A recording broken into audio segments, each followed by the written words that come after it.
मनीष जी माफ कीजिएगा, आपको सुन नहीं पा रहे हैं, थोड़ी सी तकनीकी दिक्कत है लगता है। एक बार फिर से हम चाहेंगे, आपसे गुजारिश करेंगे कि आप दोबारा अपनी बात शुरू करें। हाँ जी, सबसे पहले मैं बधाइयाँ देना चाहूँगा होली के इस पावन पर्व पर, जहाँ धर्म की जीत हुई है एक बार फिर से अधर्म के ऊपर, कि प्यार और रंग में खुशियों के खजाने आए और दिल से अब दिल को मिलाने के बहाने आए।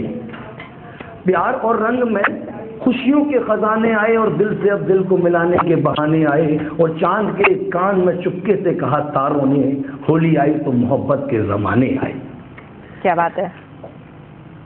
और चूंकि पेशे से हास्य कलाकार हूँ, तो पिछले बार एक जगह एक ऐसा अचानक फोन आया, किसी लड़की ने फोन पे बात की, किसी लड़के ने फोन किया किसी लड़की के लिए कि हेलो मैडम, हेलो बुआ जी हैं।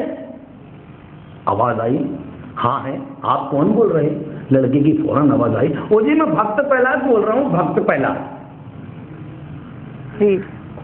तो ये चीजें हो जाती हैं होली में। और आइए, बहुत सारी बातें होली की बधाइयाँ, होली की शुभकामनाओं के साथ आपको मैं दे रहा हूँ। जैसा कि मेरे पास सहारा समझ से फोन आया जितेंद्र जी का कि मनीष जी आप आ जाएं, कुछ सुनाना है लोगों तक, आवाम तक, कुछ हंसी मजाक की बातें पहुंचानी है। सो मैं तैयार हुआ, घर से चला आ रहा था, उन्होंने बताया कि नागरथ चौक के पास हमारा ऑफिस है।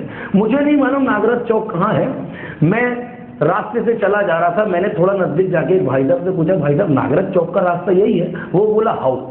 तो हमारे जबलपुर शहर में हाउ काय को बोलते हैं ये हमें नहीं मालूम था। हम थोड़ा सा और आगे आए, उस समय हमारी बात समझ में नहीं आई, हम थोड़ा सा और आगे आए, एक भाई साहब से हमने फिर पूछा, भाई साहब नागरथ चौक का रास्ता यही है? वो भी बोला हाउ। फिर हमारी बात समझ में नहीं है, हम थोड़ा सा और आगे गए, एक भाई साहब से हमने फिर पूछा, सूटेड बूटेड थे, काला पैंट पहने हुए थे, काला कोट पहने हुए थे, कुछ लगा हुआ था बीच में, उनसे हमने पूछा कि भाई साहब नागरथ चौक का रास्ता यही है? वो बोले जी हाँ, नागरथ चौक का रास्ता यही है। मेरी बात समझ में आ गई, हमने उनसे क्लियर कर लिया। मैं भाई साहब इसके पहले मैंने 2 लोगों से और पूछा था, तो वो कुछ हाउ कह रहे थे, तो ये हाउ का मतलब क्या है? तो उन्होंने मुझे क्लियर किया कि बोले भाई साहब क्या होता है कि हाउ का मतलब भी जी हाँ ही होता है। वो क्या होता है, जो पढ़ा लिखा शिक्षित आदमी होता है वो किसी भी बात की हामी भरता है तो कहता हाउ। मैंने कहा हाउ मतलब? बोले जो पढ़ा लिखा शिक्षित आदमी होता है वो किसी भी बात की हामी भरता है तो कहता है जी हाँ, और जो अनपढ़ गवार होता है वो कहता हाउ। तो हमारी बात समझ में आ गई। हमने भाई साहब आपने बढ़िया हमको क्लियर कर दिया, आप हमको पढ़े लिखे समझ में आ रहे। भाई साहब फौरन बोले हाउ। जी बिल्कुल। तो ये बातें हो जाती हैं। चुटकुले कहीं भी किसी भी रूप में कहीं से भी निकल सकते हैं, किसी के ऊपर बन सकते हैं। जैसे लोग बात कहते हैं कि सबसे ज्यादा सरदार कहाँ पाए जाते हैं, कोई कहता पंजाब में। मैंने कहा सबसे ज्यादा पंजाब सरदार जो पाए जाते हैं वो चुटकुलों में पाए जाते हैं। तो 4 सरदार एक बार बेरोजगार। बोले चलो भाई कोई काम करे, कोई काम करे। तो किसी ने कहा कि भाई सरदार लोग मैकेनिक का काम बहुत बढ़िया करते हैं, कार वार बहुत अच्छी बनाते हैं। तो उन्होंने कहा चलो अपन एक काम करते, गैरेज डाल लें। अब गैरेज डाल ली, 4 महीने तक उनके पास एक भी कस्टमर नहीं पहुंचा। खोजबीन की कि हमारी दुकान में, हमारी गैरेज में आखिर कोई कार लेके आ क्यों नहीं रहा है। बाद में पता चला कि साहब 4थे माले पे उनने गैरेज खोली थी। अब आदमी पहुंचे कैसे? जी। ठीक उसी तरह बोले चलो ये काम अपन नहीं करते, कोई दूसरा काम करते हैं। तो उसी जगह उन्होंने 4थे माले पर एक बढ़िया सुसज्जित होटल खोल ली। अब जब होटल खोली फिर 4 महीने हो गया, एक भी कस्टमर, एक भी ग्राहक नहीं पहुंचा। अब भारी परेशान चारों सरदार गुफ्तगू कर रहे कि होगी अपनी दुकान में ग्राहक आता क्यों नहीं है। फिर पता किया, एक को बुलाया कि बोले हमारी दुकान में ग्राहक क्यों नहीं आता। तो उन्होंने बोले हाँ यार तुम्हारी होटल तो बढ़िया है, सुंदर है। बाद में उसने बताया बोले ग्राहक इसलिए नहीं आता क्योंकि आपने वो गैरेज वाला बोर्ड नहीं हटाया था।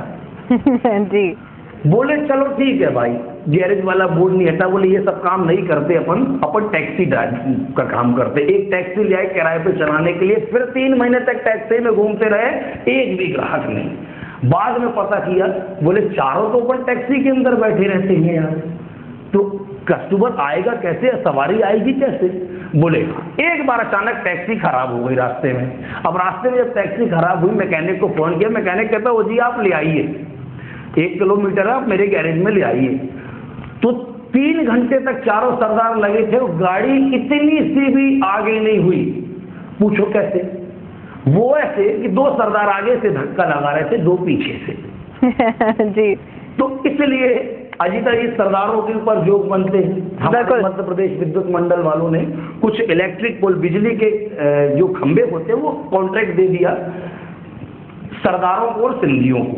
हमारे कटनी में सिंधी भी हैं, हमारे जबलपुर में, पूरे विश्व में है हालांकि सरदार, तो हमारे जबलपुर के सरदारों को दे दिया था। तो 15 खंबे सिंधियों को दिए, बोले आप उत्तर दिशा की ओर चले जाओ। 15 खंबे सरदारों को दिए, बोले आप दक्षिण दिशा की ओर चले जाओ। अब जब शाम को खंबे लगा के लौटे तो सुपरवाइजर महोदय ने सबसे पहले सिंधी काका को बुलाया, बोले हाँ काका कितने खंबे लगाए? काका फौरन बोले यार काका पतला दिया था, पूरा का पूरा ठोक दिया ना। सुपरवाइजर बोला वेरी गुड, कल से 20 खंबे आप लेके जाओ। सरदार जी को बुलाए, बोले हाँ प्राजी कितने खंबे लगाए? प्राजी पसीना पहुंचते बोले 2 खंबे लगा के आ रहे हैं। अरे बोले 2 खंबे? तुम लोग इतने हट्टे कट्टे जवान लोग 2 खंबे लगा रहे हैं? वहां सिंधी काका को देखो 15 खंबे दिए, पूरे के पूरे लगाए। सरदार जी फौरन बोले ओए उनका खम्मा जी कोई खम्मा लगाना होता है, उनका खम्मा साला आधे से ज्यादा तो जमीन के ऊपर निकला था। जी सरदार जी ने पूरा प्लान कर दिया जी।